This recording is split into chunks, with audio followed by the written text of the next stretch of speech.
आज एक oscillatory motion का बहुत ही प्यारा कॉन्सेप्ट आपके साथ शेयर कर रहा हूं।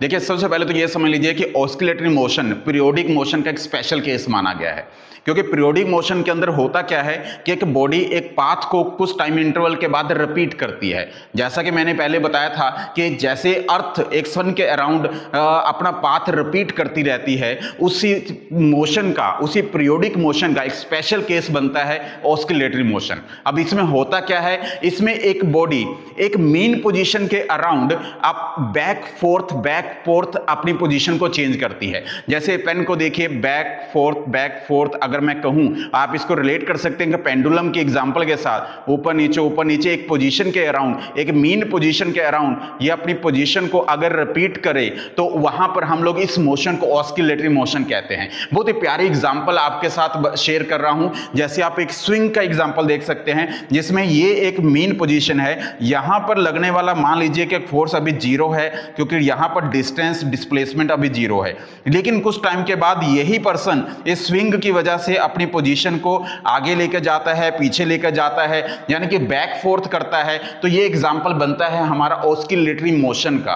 अब ऑस्किलेटरी मोशन के अंदर कुछ पॉइंट्स जो आपको माइंड में रखने हैं वो ये है कि एक मीन पोजीशन होती है। मान लीजिए ये बॉडी एक मीन पोजीशन में है और एक सर्टेन डिस्टेंस तक, एक सर्टेन डिस्प्लेसमेंट तक ही आगे जाती है और सर्टेन डिस्प्लेसमेंट तक ही पीछे जाती है, जिसे हम लोग मैक्सिमम पॉइंट भी कहते हैं। ये ऑस्किलेटरी मोशन में होता है। ऑस्किलेटरी मोशन को हम लोग रोटेटरी मोशन भी बोलते हैं, हार्मोनिक मोशन भी बोलते हैं। क्यों बोलते हैं? क्योंकि गिटार के एग्जांपल में देखें कि आप गिटार को जब शुरू करते हैं, बजाते हैं, तो उसके अंदर एक वाइब्रेशन सी क्रिएट होती है, जूम की साउंड क्रिएट होती है। तो उसके वाइब्रेशन की वजह से इसको हम लोगों ने बोला है वाइब्रेटरी मोशन या फिर हार्मोनिक मोशन। इसकी डेफिनेशन को देखें तो if a body moves back and forth about its mean position, is motion to set to be oscillatory, vibratory और harmonic। तो ये था हमारा ऑस्किलेटरी मोशन। बहुत ही प्यारा एग्जांपल लेकर आया हूं एक स्प्रिंग ब्लॉक सिस्टम का। ये एक स्प्रिंग है जिसके साथ ब्लॉक लगा हुआ है। इसकी इनिशियल पोजीशन स्प्रिंग की ऐसे है। ये एक इनिशियल पोजीशन है जो मैं आपको दिखा रहा हूं। ये एक स्प्रिंग है और ये एक मास m का एक ब्लॉक इसके साथ अटैच है।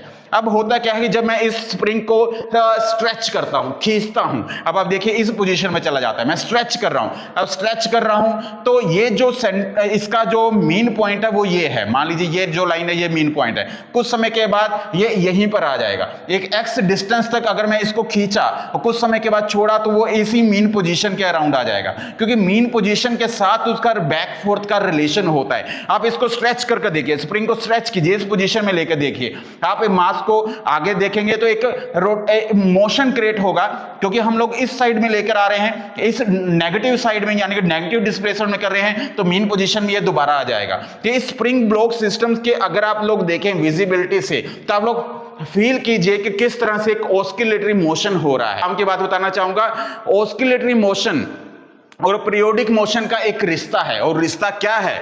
Every oscillatory is periodic motion but not vice versa. कहते हैं कि ऑस्किलेटरी मोशन, हर ऑस्किलेटरी मोशन पीरियोडिक मोशन होता है, लेकिन हर पीरियोडिक मोशन ऑस्किलेटरी नहीं हो सकता।